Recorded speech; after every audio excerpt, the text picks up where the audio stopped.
What's going on, everybody? SeanPierceJohnson here, and welcome to my little demo and review of the Harley Benton Fusion model.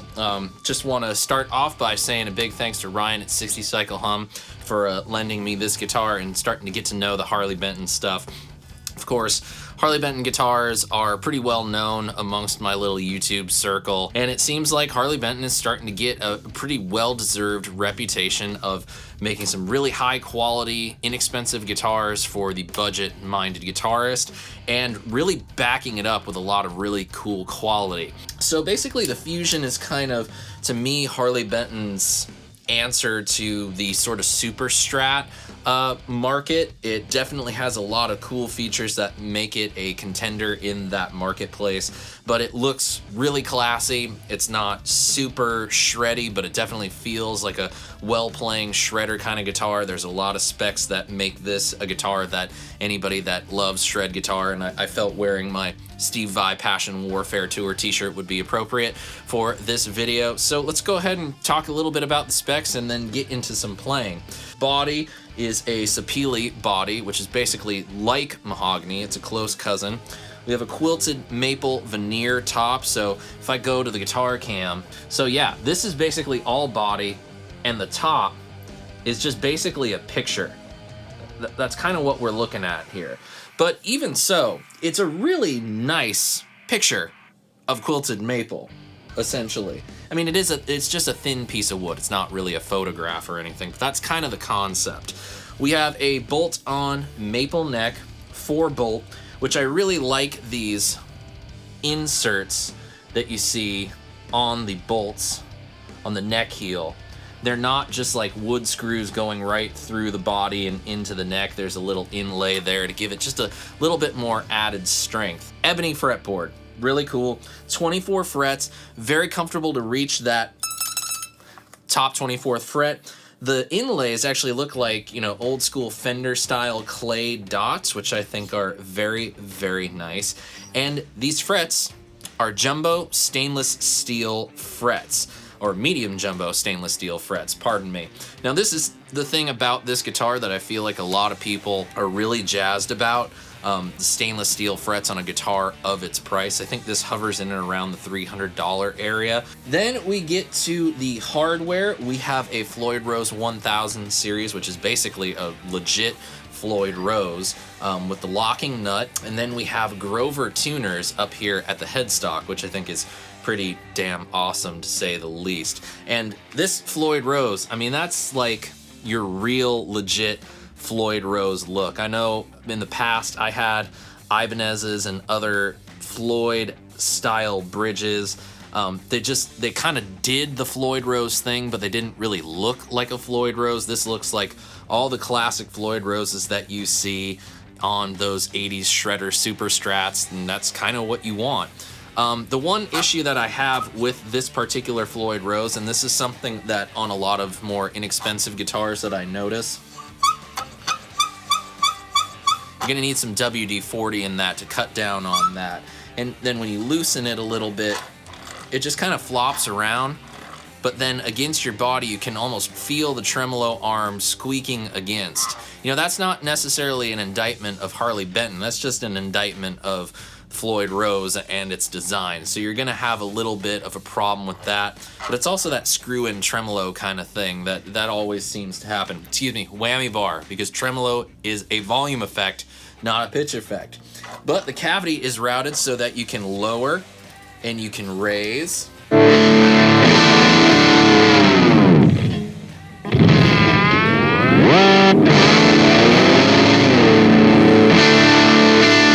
Stays in tune really nicely. Pickups wise, these are Roswell pickups, which are used in a lot of Harley Benton guitars. I think almost every single Harley Benton has Roswell pickups in it, but they sound really, really good. They're very well matched for this guitar. I think my only complaint about them would be I would expect a guitar like this that kind of, you know, with a Floyd Rose. I know it says Fusion in the guitar model name. Feel like they'd want something just a little bit meaner sounding, but that's not to say that it doesn't sound good. It definitely sounds good. This is kind of how I view Harley Benton as a brand in the way that I think. You want a certain guitar but you don't want to spend a whole lot of money on that guitar because it's outside of what you normally have. So for me, I haven't owned a guitar with a Floyd Rose on it since I was 18. So in all those years, I've never had a Floyd Rose in the arsenal. I want a guitar with a Floyd Rose on it, but I don't want to spend a whole lot of money on something in case I don't like it. Spend the money on a Harley Benton, you're not going to have to spend a whole lot of money. You get everything you want and more, and the quality is really great. I don't know what Ryan did to this before I got my hands on it. He may have very well done some work to it to get it playing exactly like it's playing right now. But I think this overall feels great, and I think it sounds good. So let's hear some of those tones. Let's go with cleans and dirties into the orange rocker verb 100 and start with that bridge pickup.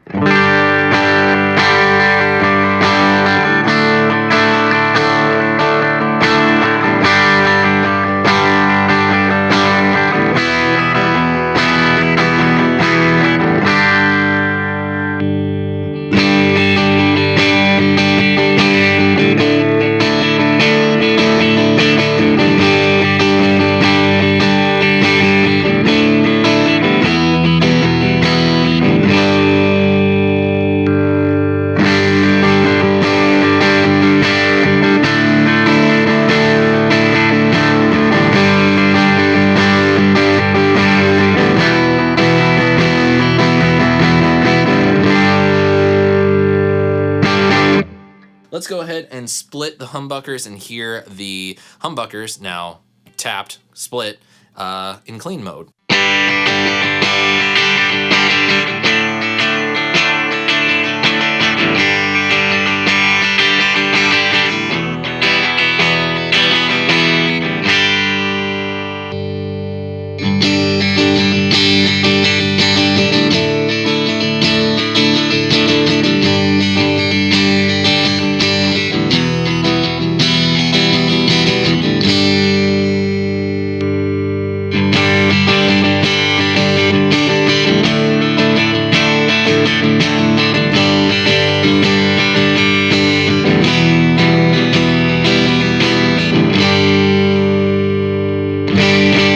Now let's go ahead and switch over to the dirty channel of the rocker verb and hear some little riffy tones here.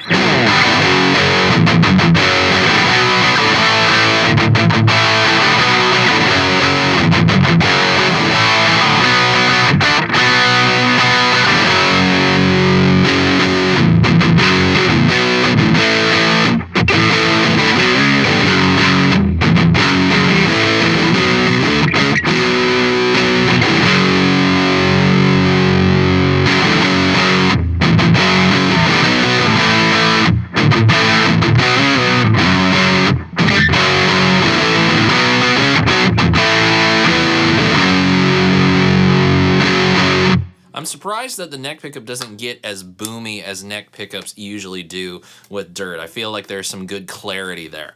Now we've split the humbuckers, let's hear those in single coil mode.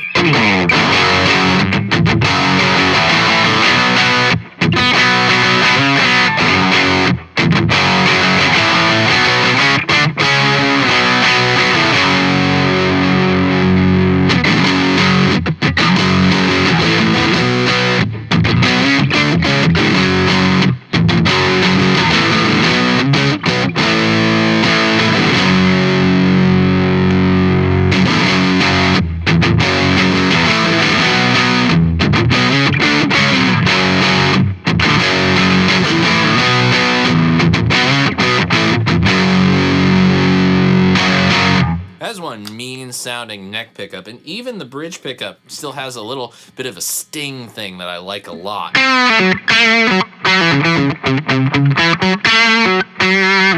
Switch back to the Screamer Overdrive, turn that on the DCR. Ooh, we got a little bit of noise there.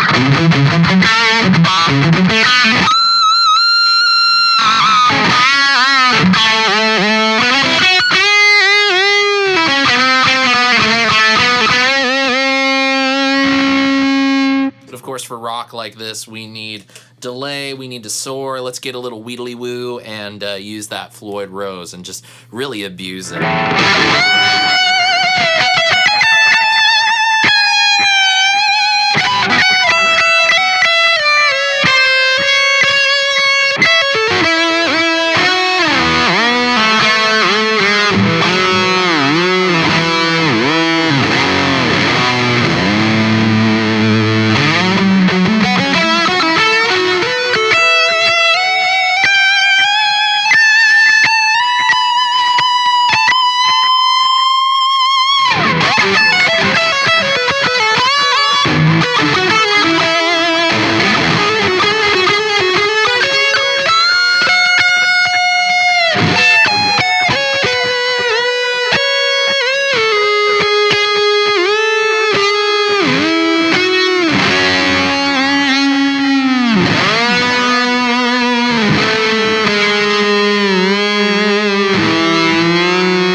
as annoying as they can be to maintain, are fun as hell. And there you have it, my friends, a little taste of the Harley Benton Fusion 2 that Ryan from 60 Cycle Hum generously lent me, and I am having a lot of fun with it. Being one of my first experiences with a Harley Benton guitar, there are some things that I want to point out personally, how I feel about the guitar, both good and bad. First, the bad, because I feel like it's better to just get the bad news right out the way. Stainless steel frets are a really cool thing, and I love them a lot, but the edges are just sticking out a little too far from the edge of the fretboard. They're not necessarily catching the strings, but I kind of feel like, oh, I really feel the passage of the frets, and they're not quite as rolled as I might like my frets to be. I have quite a few guitars that have really rolled fret edges, either from years of use or coming straight from the builder, and I feel like maybe just a little bit more attention to the fret edges, rolling them ever so slightly, especially on a guitar like this that is built basically for playing for speed, would be a really nice touch. The other thing is, I just am not a huge fan of the screw-in Floyd Rose. A couple of the Floyd Rose style trims that I've played in the past have just a push-in, and you can usually adjust the tension of that bar, but those don't create nearly as much extraneous noise as, you know, this typical screw-in style model. You basically have a little washer around the arm, insert it in there, and then you gotta, you know, tighten down this washer in order to get it to that tension that you really like. So I'm kind of either stuck with it being really tight and having minimal noise, or it being just ever so slightly more flexible, and then it just kind of falls, and it creates that extra noise. When you're playing with a lot of gain, that's gonna pick up. Now, those are really the only bad things that I have to say about it. Just roll those fret edges a little bit, and maybe, you know, this is really on Floyd Rose to do, to, you know, try to think of a way to not quite create so much extra noise. Other than that, this guitar, for the money that it costs, which I think it is around the $300 mark, is a really hard guitar to beat. The pickups are very well balanced. I think they sound really great. I know that some people don't necessarily like these Roswells because they feel like they might be a little too dark sounding. I personally feel like these sound great. The neck comfortably can play. It's not a neck that is hard to get used to. It's one that I actually really enjoy, and it fits my hand very nicely. The guitar actually stays in tune with the Floyd Rose very, very well. But the thing that I've noticed over the years when it comes to Floyd Rose guitars, part of it staying in good tune is making sure that the clamps on the nut are really tightened down. I know I've come across a couple other guitars with Floyd Roses where the nut clamps are not tightened down very tight at all, and people wonder why when they go to do their insane dive bombs, bro, that when it comes back up, the guitar is out of tune. Well, that's because you didn't clamp these down properly. Of course, the fine tuners are always good for that, and these ones can I'm actually able to drop, if I set this up correctly, I'm able to drop the E down to D just with the fine tuner, which is kind of nice for a Floyd Rose style guitar that doesn't have a D tune on it, which most non-EVH guitars don't have a D tune on it. Altogether, I'm really impressed with this. This is definitely one that I could see myself buying. I could see myself owning it for a very long period of time and using it quite regularly. It's kind of nice to have a guitar with a Floyd Rose in the arsenal. You just never know what you're gonna come up with. So I hope you guys enjoyed this video. If you did, please leave me a comment below, or if you didn't like it, you can go ahead and do so as well. It's not gonna hurt my feelings. Trust me, it won't. But I would like you to click that subscribe button, come back for another video, because we have another Harley Benton to look at very, very soon. And if you want to see that before anyone else in the world, is to also get access to some exclusive content, please go ahead and click on the link in the description below and go to my Patreon page and become a patron today. Until next time, my friends, I'm Sean Pierce Johnson, wishing you all a great tone and happy stomping. Cheers, friends.